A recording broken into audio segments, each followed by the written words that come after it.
This is BBC World News and Asia Business Report.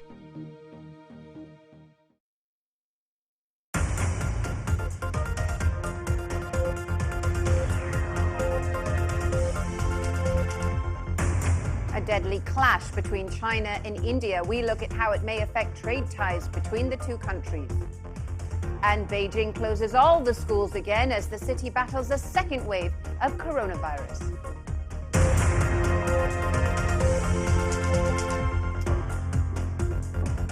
Hello and welcome to Asia Business Report. I'm Karishma Vaswani. Let's begin the program in India because rising tensions with China have led to a deadly clash at its border in Ladakh, a disputed Himalayan region. 20 Indian soldiers were killed. It's the first clash in at least 45 years. The two countries also have significant trade ties. So what's at stake? Our reporter Nikhil Inamdar has been looking into this story. He joins me now from Mumbai. Nikhil, we have to apologize for the quality of the picture that we're seeing from your end, some technical troubles. Tell me, what's your sense of what's at stake between these two countries? Well, Karishma, the markets actually shrugged off this news yesterday, ending in the green. But then yesterday evening, we actually got news that 20 soldiers had been killed and there was a significant escalation at the border. And something like that could actually quite significantly up the volatility in the markets when they go out to trade today. But even beyond the markets, I think the broader economic relationship with China is something that needs to be, taken into consideration as we actually, see this new normal in the relationship. I mean, there's been growing calls for boycotts, for instance, from trade associations, even the likes that have been backed by the RSS, which is really the political group that underpins the Narendra Modi government, saying that they would want to actually boycott 3,000 goods from China. Those calls have been amplified. Then, of course, the trade relationship. I mean, one report suggesting that trade between India and China already at a 6-year low, given that India has been undertaking a lot of import substitution, as well as there's a growing sort of call for self-reliance. So what happens to the trade relationship going forward as we see this new normal is something that would be watched out for.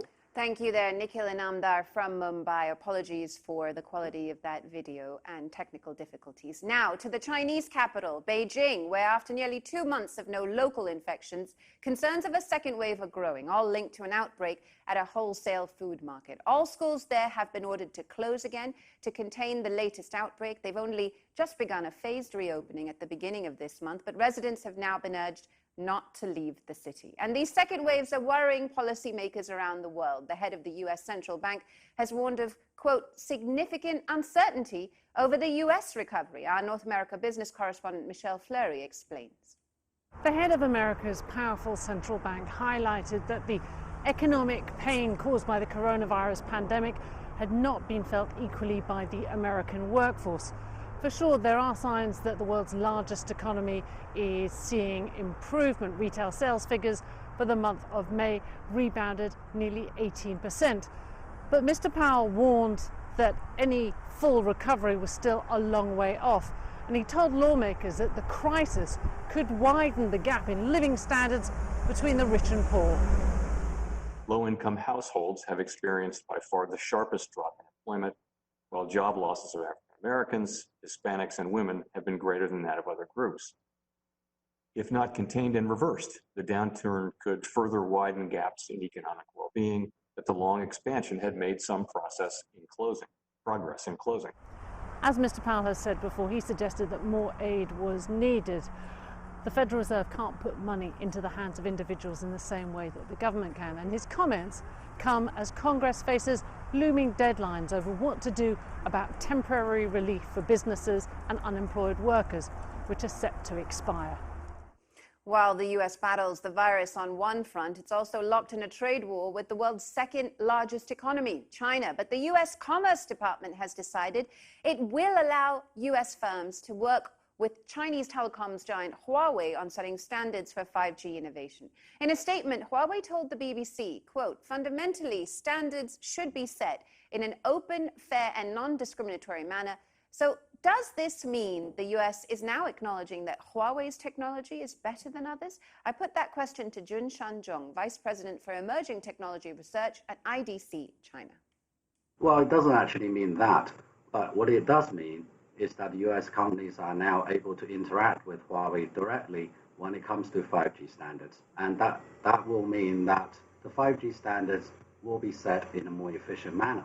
Now, it also means that the 5G rollouts around the world will be done in a more efficient process.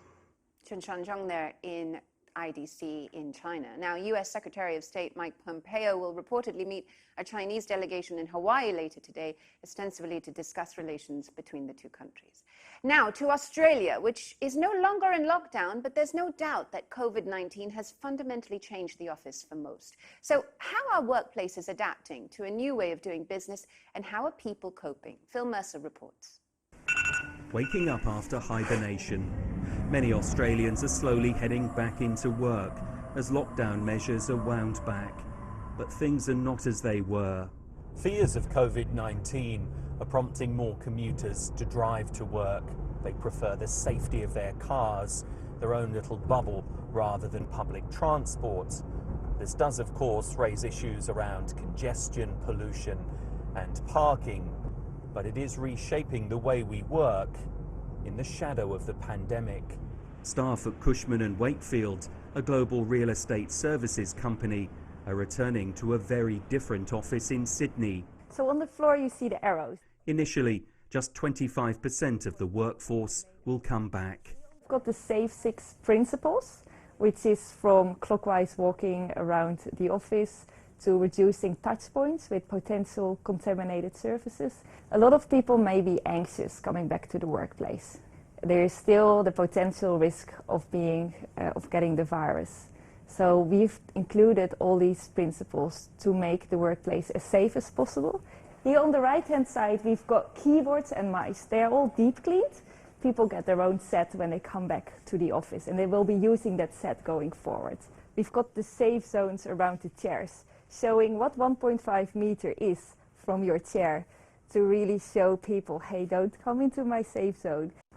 These are Perspex sneeze screens. You may have seen them in grocery stores, so that people can sit opposite each other in a safe manner. But many Australians will continue to work from home. Some are happy to avoid the daily commutes and spend more time with their families. But for others, being separated from their colleagues has been a struggle. I have a number of team members who have recently started to live on their own, and actually it's really isolating. So there are a couple of problems associated with that. The workday gets longer because you get up and you go to your laptop earlier and then you stay on it longer. And then I think there's also a sense of feeling really isolated. You can't consult with colleagues, so you worry that you're not doing your job properly. COVID-19 looks set to drag Australia into its first recession for almost 30 years.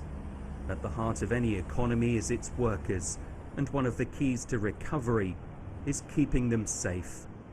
Phil Mercer, BBC News, Sydney. Staying with the new normal for creative industries like advertising, lockdown has been frustrating because they haven't been able to meet in person to bounce ideas off one another. The boss of Atomic London says he's desperate for everyone to get back into the office to recapture the creative spirit. Being together, bouncing ideas off each other, and that's the bit that we are really desperate to get back to the office and try and get a good dose of that.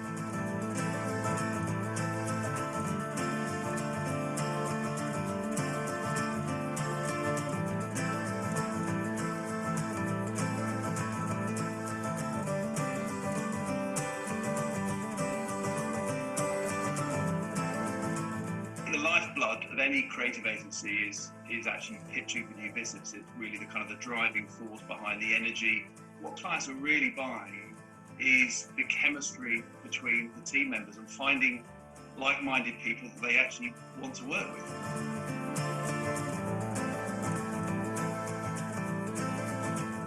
I think Zoom meetings are tricky because it's incredibly difficult to create chemistry when you are not in a room with your colleagues or even in the room with the client. People have to stop speaking when the other person speaks, and actually particularly kind of creative thinking happens when you kind of speak over each other, you bounce off each other. The team members that have found it hardest are the creative teams. They have found it really difficult to recreate that dynamism.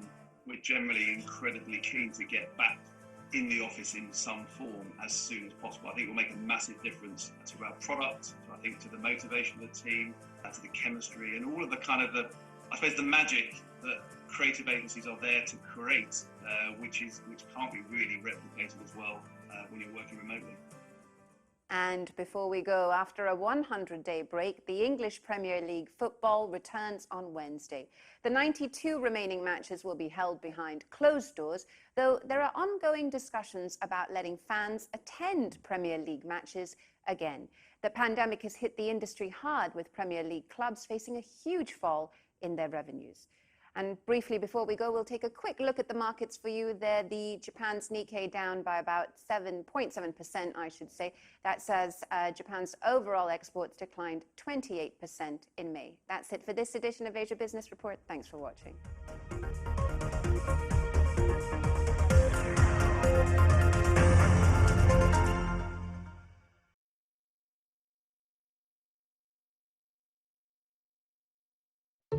The hits to the economy are staggering. It's happening in nearly every single country. This virus respects no borders. Look at all these businesses closed. That one closed. Next door closed. It's unprecedented.